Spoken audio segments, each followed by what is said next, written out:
कक्षा 11 गणित चैप्टर 2 संबंध एवं फलन। आज हम आपको कराएंगे प्रश्नावली 2.3। प्रश्नावली 2.3 कराने से पहले हम देंगे इस चैप्टर का फुल बेसिक कंसेप्ट। मैं एसपी सैनी, आपका हमारे इस चैनल पे स्वागत है। तो चलिए करते हैं वीडियो को शुरू। तो सबसे पहले देखिए फलन किसे कहते हैं, हमें ये मालूम होना चाहिए। तो आपको बता दें, फलन से पहले हमें मालूम होना चाहिए संबंध किसे कहते हैं। ठीक है, तो संबंध के लिए हमने बताया था कि एक समुच्चय ए हो और दूसरा समुच्चय बी हो, तो इनके बीच जो संबंध होता है आर, वो एक ऐसा समुच्चय होता है जो ए क्रॉस बी का उपसमुच्चय होता है। कहने का मतलब ये है कि ए से बी में जो संबंध होगा वो ए क्रॉस बी के अगर हम सबसेट निकालें, उपसमुच्चय निकालें, तो उसमें से ही कोई ना कोई अवश्य होगा, उससे बाहर नहीं जाता है। ठीक है, तो ये तो अब ये जो समुच्चय है, संबंध है, इस संबंध को ही हम फंक्शन यानी एफ कहते हैं। क्या कहते हैं? इसकी कुछ विशेष कंडीशन होती हैं, यानी संबंध को ही हम क्या कहेंगे, फंक्शन या फलन कहेंगे, लेकिन इसके कुछ प्रतिबंध होंगे। वो क्या प्रतिबंध होंगे वो हम अगले पेज पे बताएंगे। साथ में हम फलन को कुछ और भी नाम से जानते हैं। किस नाम से? जैसे प्रतिचित्रण भी बोलते हैं इसको, प्रतिचित्र या प्रतिचित्रण। फलन कह दो या प्रतिचित्र कह दो या प्रतिचित्रों कह दो, बात एक ही है। ठीक है, तो आप देखिए इसकी कुछ डेफिनेशन है जो यहाँ पे आपको मैं बता रहा हूँ। क्या है डेफिनेशन? फलन अथवा प्रतिचित्रण, क्योंकि बात एक ही है। समुच्चय ए का समुच्चय बी से संबंध आर फलन एफ कहलाता है। यानी हम संबंध आर को ही क्या कहते हैं? फलन एफ कहते हैं। कब कहते हैं? यदि संबंध के प्रथम अवयव, संबंध के प्रथम अवयव, अब देखिए संबंध जो होता है उसमें अवयव इस टाइप के होते हैं। कैसे? ऐसे 1,2, 2,3 और 5,6, इस टाइप के अवयव यानी ऑर्डर्ड पेयर में होते हैं। प्रथम अवयव एक जैसे न हो, यानी कि इसके जो पहले अवयव हैं वो एक जैसे नहीं होने चाहिए। यानी ऐसा संबंध फलन, ये संबंध एफ जो है वो एफ कहलाएगा, यानी आर जो है वो एफ कहलाएगा अगर उसके पहले वाले जो अवयव हैं वो कैसे हो? अलग अलग हो, एक जैसे ना हो, अर्थात प्रथम अवयव अलग अलग हो। जैसे कि देखिए एग्जाम्पल दे रखा, देखिए यहाँ पे 1, 3, 5 बिल्कुल अलग है। ठीक है, एक और डेफिनेशन है इसकी, देखिए नीचे लिखी है, यदि समुच्चय ए के प्रत्येक अवयव की समुच्चय बी में यूनिक इमेज बनती है तो उसे हम फलन कहते हैं। यूनिक का मतलब होता है केवल एक, यानी एक एलिमेंट की समुच्चय बी में केवल एक ही इमेज बननी चाहिए। अगर एक की इमेज ऐसे बन गई 2-2, यानी देखिए 5 भी बन गई और 6 भी बन गई, तो इस संबंध तो होगा ये, लेकिन ये फलन नहीं होगा। इसलिए क्या होना चाहिए? प्रत्येक यानी ए में जितने भी एलिमेंट हैं उन सभी की बी में यूनिक इमेज बननी चाहिए। ठीक है, ऐसा तो हो सकता है जैसे एक, ये देखिए इस एक की 5 इमेज है, इस 2 की 5 इमेज, ऐसा तो हो सकता है। यानी कि 2 पुत्र का एक पिता तो हो सकता है। यहाँ पर देखिए 1 और 2 पुत्र हैं और 5 क्या पिता है, यानी कि 2 पुत्र का एक पिता तो हो सकता है, लेकिन एक पुत्र के 2 पिता नहीं होने चाहिए। जैसे एक पुत्र है, 1 क्या पुत्र है, तो इसके 2 पिता नहीं होने चाहिए, 5 और 7। ठीक है, ये वाली बात आपको समझ में आ रही होगी कि प्रत्येक एलिमेंट की क्या होनी चाहिए? यूनिक इमेज होनी चाहिए। यानी ए के 2 से ज़्यादा अवयव की एक इमेज तो हो सकती है, लेकिन ए के किसी एलिमेंट की 2 या 2 से ज़्यादा इमेज नहीं होनी चाहिए। कहने का मतलब है सबकी यूनिक इमेज बननी चाहिए, एक ही इमेज बननी चाहिए। एक देखिए ग्राफिकल डेफिनेशन भी है, ये भी मैं आपको यहाँ पे बता देता हूँ। ग्राफिकल डेफिनेशन क्या है? यदि हम बाई अक्ष के समांतर लाइन खींचे और वो वक्र को केवल एक बिंदु पे काटे तो उसे हम फलन कहते हैं। देखिए कोई भी हमें ग्राफ दिया हो और हम बाई अक्ष के समांतर एक लाइन की काट दें तो उसे हम क्या कहेंगे? फलन कहेंगे। जैसे ये देखिए यहाँ पे ये वक्र था ऐसे और इसको बाई अक्ष की समांतर लाइन काटी तो एक पॉइंट पे काट रहा है, तो इसका मतलब क्या है? ये फलन है। यहाँ पे देखिए 2 पॉइंट पे काट गया, तो संबंध तो है ये, लेकिन फलन नहीं है। यहाँ भी देखिए केवल 1 पॉइंट पे काट रहा है, तो ये कैसा है? फलन है। ठीक है, तो ये मैंने डेफिनेशन बिल्कुल सरल भाषा में आपके लिए दी है। मैं समझता हूँ आपको फलन अथवा प्रतिचित्रण अच्छे से समझ में आ गया होगा। अब देखिए जो आपकी एनसीईआरटी बुक में है डेफिनेशन, वो भी मैं आपको बता रहा हूँ। अब इतना समझने के बाद आपको वो डेफिनेशन बिल्कुल क्लियर हो जाएगी। देखिए ये बुक में आपकी डेफिनेशन दी है। क्या है डेफिनेशन, इसको भी समझा देते हैं। देखिए एक समुच्चय ए से समुच्चय बी का संबंध एफ एक फलन कहलाता है यदि समुच्चय ए के प्रत्येक अवयव का समुच्चय बी में एक और केवल एक ही प्रतिबिंब बने। ठीक है, यानी कि यूनिक, एक और केवल एक का मतलब केवल एक ही इमेज बने। देखिए जैसे मान लीजिए यहाँ पर एक ये है इस, और दूसरा क्या है यहाँ पे बी है, और यहाँ पर क्या है 1 है 2 है। इसकी जो इमेज बननी चाहिए वो केवल एक ही बननी चाहिए, एक से ज़्यादा नहीं बननी चाहिए, ऐसे करके। ठीक है, आप देखिए आगे क्या है, दूसरे शब्दों में आप देखिए और डेफिनेशन, दो शब्दों में फलन f किसी अरिक्त समुच्चय a से एक अरिक्त समुच्चय b का इस प्रकार से संबंध f का प्रांत a f के किसी भी दो क्रमित युग्मों के प्रथम घटक एक समान न हो। जैसा कि अभी हमने बताया था कि इस तरह के जो अवयव हैं वो एक जैसे नहीं होने चाहिए। प्रथम घटक का मतलब ये एक जैसे नहीं होने चाहिए। जैसे मान लीजिए ये आ गया, तो यहाँ पर देखिए ये भी सेम हो गया, ये भी सेम हो गया। इसका मतलब ये क्या है, ये संबंध जो है वो फलन नहीं है। क्या नहीं है, फलन नहीं है, क्योंकि संबंध को फलन कहते हैं और उस संबंध को कहते हैं जिसके प्रथम अवयव बिल्कुल अलग अलग होने चाहिए, साथ में प्रत्येक एलिमेंट की अलग अलग यानी कि बिल्कुल यूनिक इमेज बननी चाहिए। अब देखो इसकी एक ये भी है, एक डेफिनेशन ये है, यदि एफ ए से बी, मैं यहाँ कलर चेंज कर लूँ, देखिए यदि एफ ए से बी एक फलन है तब ए कोमा बी एफ ए जी कर, यानी कि ए से बी में क्या है कोई, यहाँ पे ये ए है और यहाँ क्या है, ये बी है और यहाँ बी, यहाँ से क्या है कोई, ये देखिए एफ क्या फलन है, एफ ए से बी में एक फलन है, A comma B belongs to F, यानी ए और बी दोनों ही क्या फलन के अवयव हैं। एफ ए यानी ए की जो इमेज है वो क्या है, बी है, ए की इमेज क्या है, बी है, तब बी को एफ के अंतर्गत ए का प्रतिबिंब, यानी बी को हम क्या कहेंगे, एफ के अंतर्गत ए का प्रतिबिंब कहेंगे और ए को क्या कहेंगे, पूर्व प्रतिबिंब कहेंगे। देखिए दोबारा फिर समझिए, ए के अंदर फलन है f a b belongs to f, f a equal to b है, जहां बी को एफ के अंतर्गत ए का प्रतिबिंब, बी को क्या कहेंगे हम, एफ के अंतर्गत ए का प्रतिबिंब, यानी कि B is said to be image of A. ठीक है, अब ए को बी का पूर्व प्रतिबिंब और ए को क्या कहेंगे, बी का पूर्व प्रतिबिंब। अब कहीं पर आपको यहाँ पर लिखा हुआ इस तरह से, मान लीजिए एक्स इंटू वाई, तो वाई को क्या कहेंगे, एक्स का प्रतिबिंब और एक्स को क्या कहेंगे, वाई का पूर्व प्रतिबिंब। ठीक है, ये वाली बात आपको क्लियर हो गई होगी। अब देखिए एक और डेफिनेशन है वास्तविक फलन की। ये डेफिनेशन कौन सी है, वास्तविक फलन। वास्तविक फलन क्या होता है पहले समझेंगे। देखिए ये भी डेफिनेशन मैं बहुत अच्छे से समझाऊंगा। एक ऐसे फलन जिसका परिसर वास्तविक संख्या का समुच्चय हो। आप देखिए इसमें वर्ड आया है परिसर, तो पहले तो हमें प्रांत और परिसर पता होने चाहिए। ये मैं बता चुका हूँ, फिर भी एक बार और बता देता हूँ, प्रांत परिसर। ठीक है, प्रांत परिसर क्या होता है ये पता होनी चाहिए हमें। ठीक है, प्रांत क्या कहते हैं, एक्स की जो वैल्यूज होती है उनको प्रांत कहते हैं, यानी कि समुच्चय ए के जो अवयव होते हैं उनको प्रांत कहते हैं।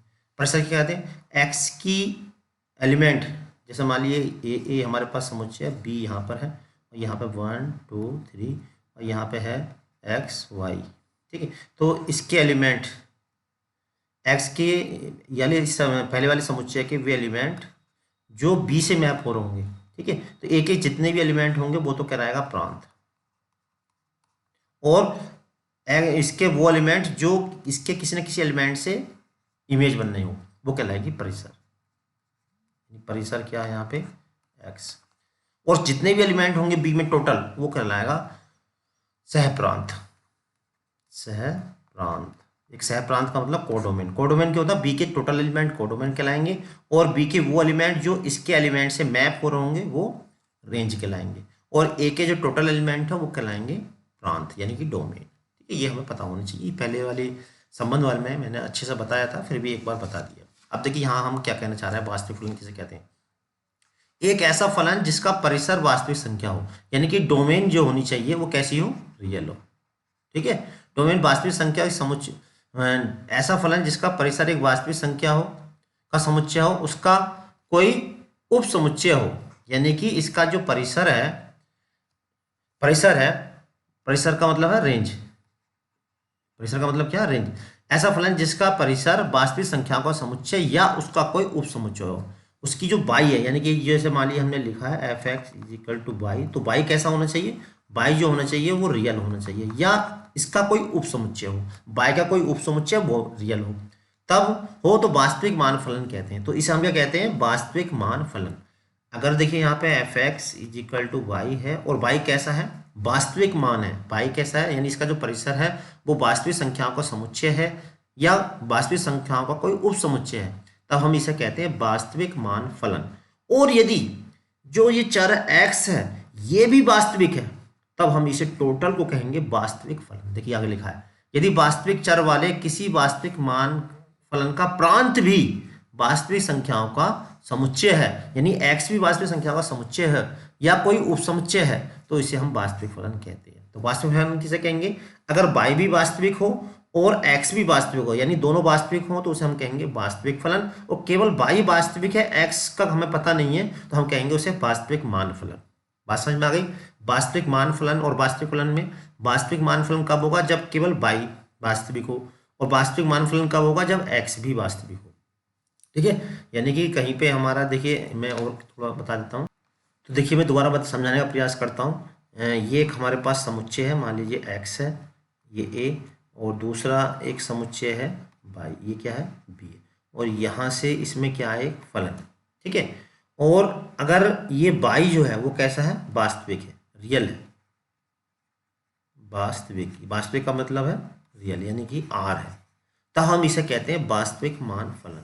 और y के साथ साथ अगर x भी वास्तविक है, क्या है? x भी वास्तविक है, तो हम इसे कहेंगे वास्तविक मान फलन। y क्या कहलाता है? y कहलाता है परिसर, यानी कि रेंज कहलाता है। अगर x की इमेज ये बन रही है तो y को हम कहेंगे रेंज, और x जो कहलाता है वो डोमेन कहलाता है। अगर डोमेन और रेंज दोनों ही वास्तविक है तो वास्तविक मान फलन कहेंगे, और केवल रेंज वास्तविक है, डोमेन का हमें पता नहीं है, तो उसे वास्तविक मान फलन कहेंगे। तो मैं समझता हूँ ये डेफिनेशन आप अच्छे से समझ गए होंगे। चलिए अब देखते हैं नेक्स्ट।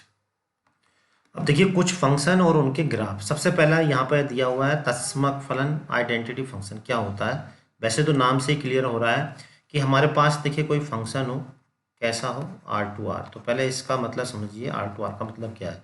यानी कि इसकी जो डोमेन है वो भी रियल है, और जो इसकी रेंज है वो भी क्या है? रियल है। ठीक है, डोमेन भी रियल हो, रेंज भी रियल हो, यानी कि ये वास्तविक मान फलन हो। ठीक, और इसका ग्राफ एक सीधी रेखा हो, मूल बिंदु से जाने वाली। ग्राफ क्या हो इसका? फंक्शन किस टाइप का होगा? fx = y। कैसा होगा? fx = y। और इसका ग्राफ क्या हो? मूल बिंदु से जाने वाली एक सरल रेखा हो, तो ऐसे फलन को हम तत्समक फलन कहते हैं। जैसे मैं एक एग्जांपल दे देता हूँ, जैसे मान लिया fx = 2x इस टाइप का, या 5x इस टाइप का फंक्शन है, तो उसे हम क्या कहेंगे? तत्समक फलन।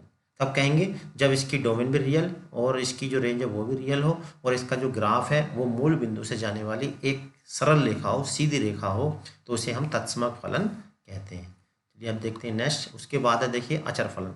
कौन अचर फलन किसे कहते हैं? तो नाम से भी क्लियर है, ये भी अचर फलन, यानी कि fx = c, यानी x का जो वैल्यू हो वो कैसी हो? रियल हो, लेकिन जो रेंज है इसकी वो क्या हो? अचर हो। कैसी हो? अचर का मतलब कुछ भी रख लीजिए x के स्थान पे आप ABCD XYZ 1 2 3, लेकिन सोल्व होकर केवल एक ही संख्या आए, तो इस तरह के फलन को हम अचर फलन या कांस्टेंट फंक्शन कहते हैं। और इसे कहते हैं देखिए FR2R। दोबारा फिर समझेंगे, इसकी जो डोमेन है वो भी रियल नंबर है, रेंज वो भी रियल है, लेकिन कैसी है? अचर है। अचर का मतलब x के स्थान पर हम कुछ भी रख लें, XYZ 1 2 3 राम श्याम कुछ भी रख लें, लेकिन सोल्व होकर वो केवल एक ही संख्या आए, तो उसे हम अचर फलन कहते हैं। और इसका जो ग्राफ होता है वो एक्स के समांतर एक रेखा होता है, जैसा कि आपको चित्र में दिख रहा है। और एग्जाम्पल के रूप में हम इसे इस टाइप का होता है fx = 3, या fx = 5, या y = 7 इस टाइप का। और इसका जो ग्राफ कैसा होगा? एक्स के समांतर एक रेखा होगा। देखते हैं नेक्स्ट है मापांक। ये दूसरा अचर फलन। अब उसके बाद आएगा तीसरे वाला, कहाँ गया तीसरा? और देखता हूँ। देखिए नेक्स्ट है बहुपद फलन या बहुपदीय फलन। ये क्या होता है? देखिए इस टाइप का जो फलन हो, fx = यानी x के रूप में हो 3 + के 2x² + के x + 1, यानी इस टाइप का जो फलन हो उसे हम बहुपद कहते हैं। बहुपद का मतलब है देखिए ऐसा फलन जिसमें चर की जो पावर हो वो एक पूर्ण संख्या हो। ठीक है, और जो गुणांक है ये मैक्सिमम पावर का जो कोफिशिएंट है वो क्या हो? एक वास्तविक संख्या हो। तो ऐसे फलन को हम बहुपदीय फलन कहते हैं, यानी कि x की जो पावर है वो इस टाइप की नहीं होनी चाहिए, जैसे हमारी 2/3 हो गई, तो ये बहुपद तो होगा, लेकिन वो कहते हैं संबंध तो होगा, लेकिन ये बहुपदीय फलन नहीं होगा। तो बहुपदीय फलन कब होगा? जब x की जो पावर है वो एक पूर्ण संख्या मतलब 1 2 3 4 5, और माइनस में नहीं होनी चाहिए। ठीक है, पॉजिटिव ऋणात्मक पूर्णांक का मतलब इसमें माइनस में नहीं होनी चाहिए। तो फलन f R से R का मतलब इसकी डोमेन भी रियल और इसकी जो रेंज है वो भी रियल, एक बहुपदीय फलन कहलाता है यदि r के प्रत्येक x के लिए ये एक एक ऋणात्मक पूर्णांक है, यानी कि जो x की जो मैक्सिमम पावर है वो कैसी होनी चाहिए? ऋणात्मक पूर्णांक का मतलब निगेटिव नहीं होनी चाहिए, और जो कोफिशिएंट है वो रियल नंबर होने चाहिए। जैसे देखिए इस टाइप का, ये तो बहुपद है, ये भी बहुपद है, लेकिन ये नीचे वाला बहुपद नहीं है। क्यों नहीं है? कि इसकी जो पावर है वो पूर्ण संख्या नहीं है, बटे में आ गई है। ठीक है, ये देखते हैं नेक्स्ट देखिए आ गया। ये था हमारा तीसरा। अब ये चौथा। अब देखिए चिन्ह फलन या सिंगनम फंक्शन क्या होता है, तो इसको समझेंगे। ये भी देखिए बड़ा बढ़िया सिंगनम फंक्शन।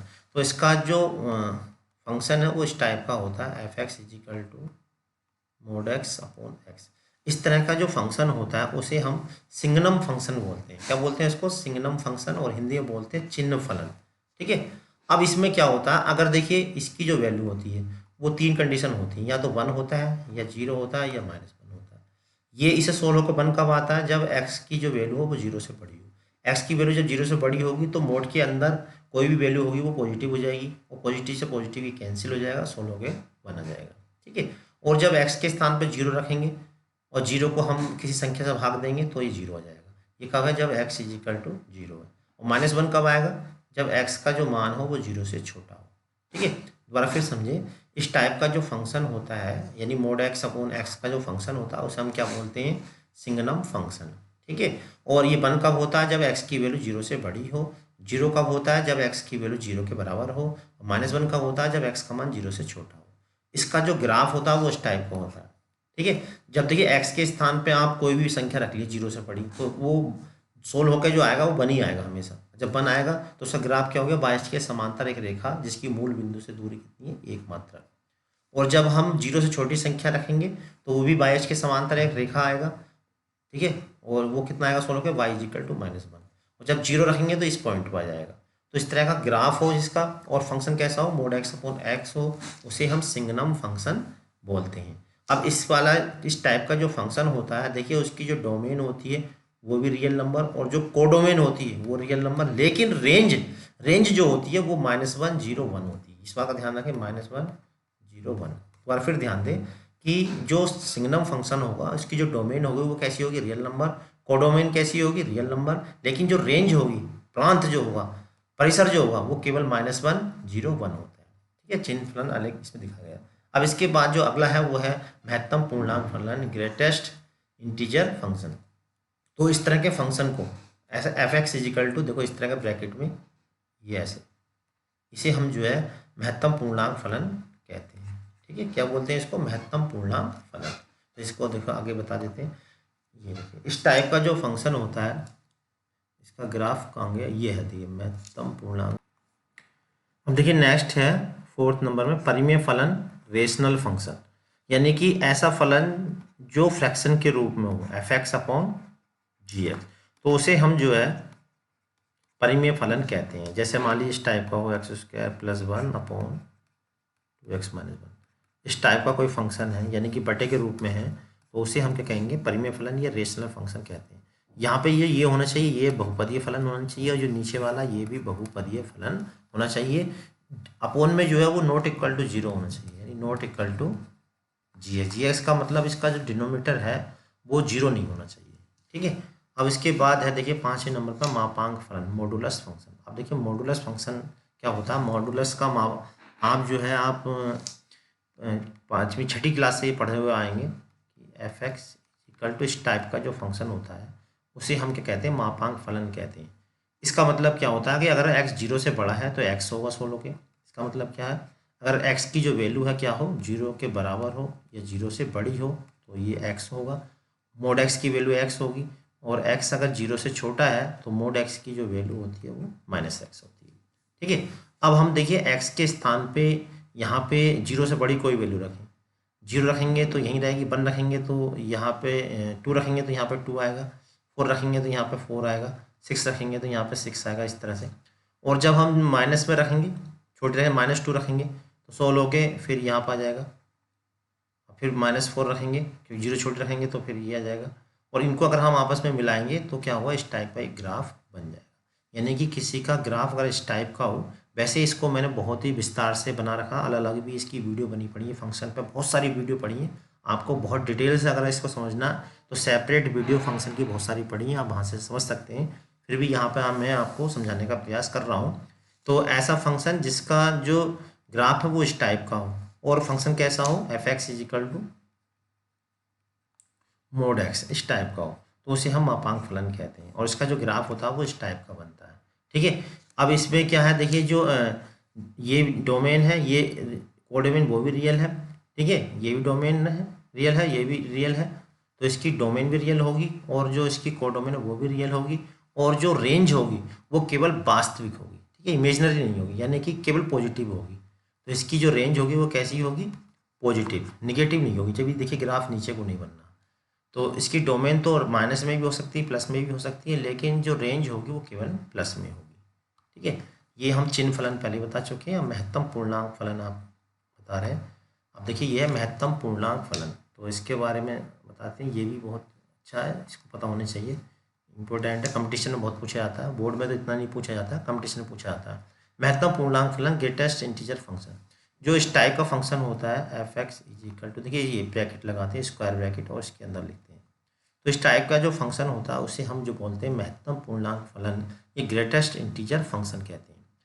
इसका मतलब क्या होता है, इसका मतलब ये है, देखिए एफ आर से आर एक्स से कम या एक्स के बराबर।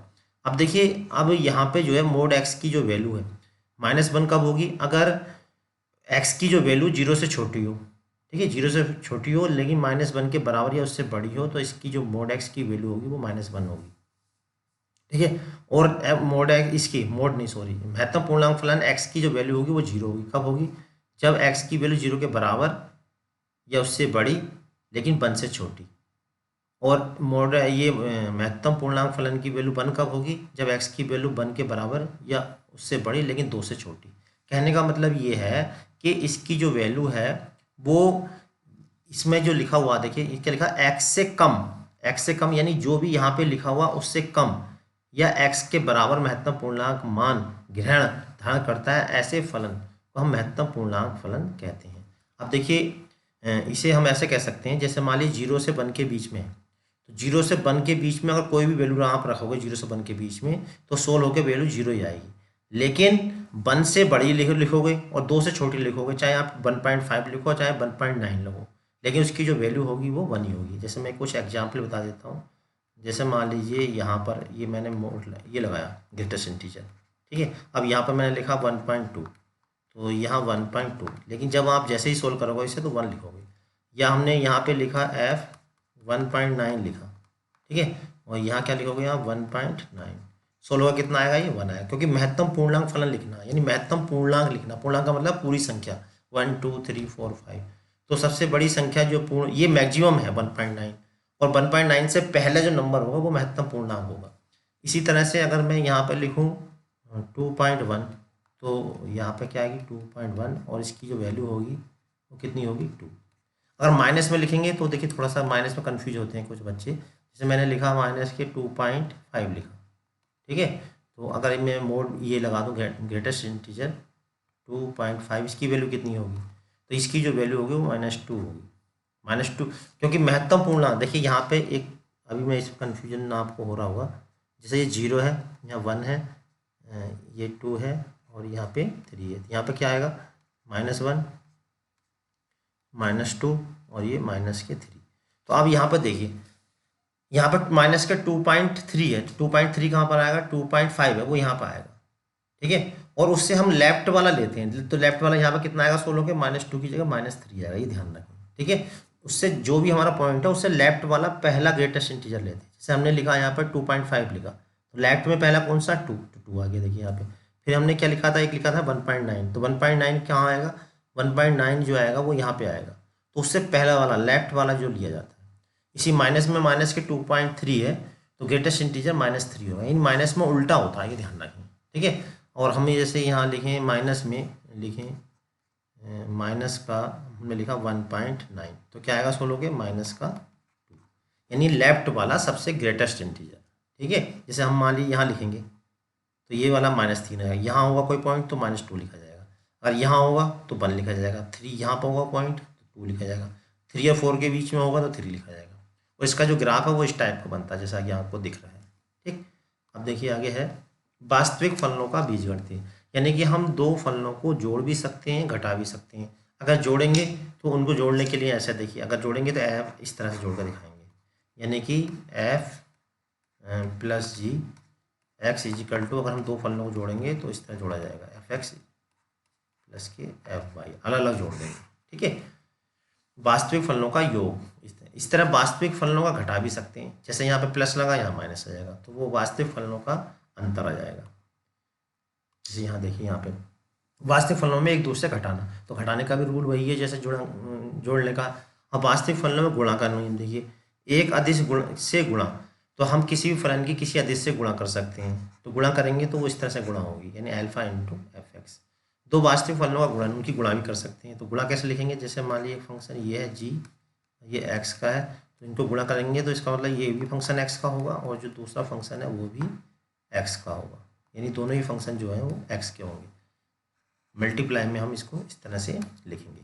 ठीक है, तो वास्तविक फलनों का भागफल, भागफल भी देखिए वही है, एक फंक्शन एफ है और दूसरा क्या है जी है, अगर इनको भाग देते हैं, ठीक है, दोनों ही एक्स के फलन है, तो इसे इस तरह लिखेंगे एफ एक्स अपॉन जी एक्स, यानी एक्स ऊपर भी लिखा जाएगा नीचे भी लिखा जाएगा। तो ये इसकी जो होगी थ्योरी हो गई। ठीक है, अब मैं इसका एक दो क्वेश्चन आपको बता देता हूँ। देखिए पहला क्वेश्चन स्क्रीन पे है, क्या है, निम्नलिखित संबंधों में कौन कौन से फलन है, कारण का उल्लेख कीजिए और इस संबंध का एक फलन है तो इसका परिसर निर्धारित कीजिए। तो पहले आपको बता दें कि फलन किसे कहते हैं, आपको समझ में आ गया होगा। तो ऐसा संबंध जिसके प्रथम अवयव अलग अलग हो उसे हम फलन कहते हैं। तो कौन कौन सा इसमें फलन है, मैं इसको पहले थोड़ा सा लार्ज, तो यहाँ पे देखिए जो पहला वाला है वो फलन है या नहीं है। यहाँ पे देखिए पहले क्या 2 है, यहाँ पे 5, यहाँ 8, यहाँ 11, यहाँ 14 और यहाँ 17, क्योंकि इसके प्रथम घटक यानी कि प्रथम अवयव जो है कृमित युग्म के प्रथम अवयव अलग अलग है, अतः ये क्या है, फलन है। क्या है, फलन है। समझ में आई, क्यों है, तो ये क्या लिखा, निम्नलिखित संबंधों में कौन से फलन है, संबंध में कौन सा फलन है, तो वही संबंध फलन होता है जिसके पहले अवयव अलग अलग हो। तो देखिए पहले वाले में सब अवयव अलग अलग है, इसलिए ये फलन है। क्यों है, बस ये लिखना, क्योंकि दिए गए संबंध के प्रथम घटक अलग अलग हैं, इसलिए ये फलन है। ठीक है, कारण का उल्लेख हो गया। अब क्या बताना, यदि संबंध है, संबंध एक फलन है तो उसका परिसर याद कीजिए। तो फर्स्ट एलिमेंट तो कहलाती है डोमेन और जो सेकंड एलिमेंट होती है वो कहलाती है रेंज, यानी पहले ही जो कहलाएगा प्रांत और दूसरा कहलाएगा परिसर। तो परिसर क्या हो जाएगा इसका 1, सब में 1 ही 1 है, तो परिसर क्या हो जाएगा इसका 1 और प्रांत क्या हो जाएगा 2, 5, 8, 11, 14, 17। ठीक है, बिल्कुल दूसरा वाला देखिए, अब 2, 4, 6, 8, 10, 12, 14। तो यहाँ देखिए यहाँ पे 2 है, यहाँ पे 4 है, यहाँ 6 है, यहाँ 8 है, यहाँ 10 है, यहाँ 12 है, 14, बिल्कुल डिफरेंट डिफरेंट है। तो डिफरेंट है तो ये भी फलन है। लैंग्वेज क्या लिखनी है, लैंग्वेज ये लिखनी है क्योंकि इसका जो प्रथम अवयव है, प्रथम घटक है, वो अलग अलग है, संबंध का प्रथम घटक अलग अलग है, अतः ये फलन है। इसका परिसर कितना, परिसर हो जाएगा इसका 1, 2, 3, 4, 5, 6, 7। अब देखिए तीसरा वाला फलन नहीं है, क्योंकि देखिए दिए गए संबंध के प्रथम घटक 1 और 1, इसमें 1,3 और 1,5 में एक जैसे हैं, अतः यह फलन नहीं है। ठीक है, जब फलन ही नहीं है तो हम इसके परिसर नहीं निकालेंगे। ये क्या लिखेंगे यहाँ पे, फलन नहीं है। ठीक है, अब मैं इसको लैंग्वेज के रूप में नीचे लिख देता हूँ, जो मैंने अभी आपको समझाया इसी को लैंग्वेज के रूप में लिख देता हूँ। अब देखिए एग्जाम में अगर इसका आंसर लिखना तो आप इस तरह से लिखेंगे, पहले क्वेश्चन लिखेंगे और फिर लिखेंगे, पूछा था कि क्या फलन है, तो लिखेंगे फलन है क्योंकि संबंध के प्रत्येक क्रमित युग्म के में पहला घटक अलग अलग है, ये रीजन लिख देंगे। प्रांत पूछा तो इस तरह लिख देंगे, परिसर पूछा तो इस तरह लिख देंगे। बिल्कुल ऐसे ही दूसरा वाला क्वेश्चन है, देखिए उसमें बिल्कुल सेम ऐसी लैंग्वेज लिखनी है। और जो तीसरा क्वेश्चन है उसमें देखिए ये लिखना है, फलन नहीं है क्योंकि संबंध के क्रमित युग्म कौन सा 1,3 और 1,5 में पहले घटक समान नहीं है। तो यहाँ पर हमने पहला क्वेश्चन और इस एक्सरसाइज का फुल बेसिक कंसेप्ट दे दिया। मैं समझता हूँ आपको इसकी थ्योरी अच्छे से समझ में आ गई होगी। अगर थ्योरी समझ में आ गई है तो आगे के जो क्वेश्चन है वो भी बड़े आराम से समझ में आ जाएंगे। अगर आपको इसके सॉल्यूशन का पीडीएफ चाहिए तो आप हमारे व्हाट्सएप ग्रुप से जुड़ सकते हैं। व्हाट्सएप ग्रुप का लिंक हमने डिस्क्रिप्शन बॉक्स में दिया हुआ है। हमें यहाँ पर ऑनलाइन टेस्ट भी लेते हैं, अगर आपको ऑनलाइन टेस्ट में पार्टिसिपेट करना है तो भी आप ग्रुप से जुड़ सकते हैं, जिसका लिंक हम व्हाट्सएप ग्रुप में डालते हैं। अगर आपको हमारा ये वीडियो पसंद आया तो वीडियो को लाइक और चैनल को सब्सक्राइब करना बिल्कुल मत भूलिए। अगली वीडियो तक के लिए हमारे चैनल पर बने रहें, तब तक के लिए जय हिंद, जय भारत।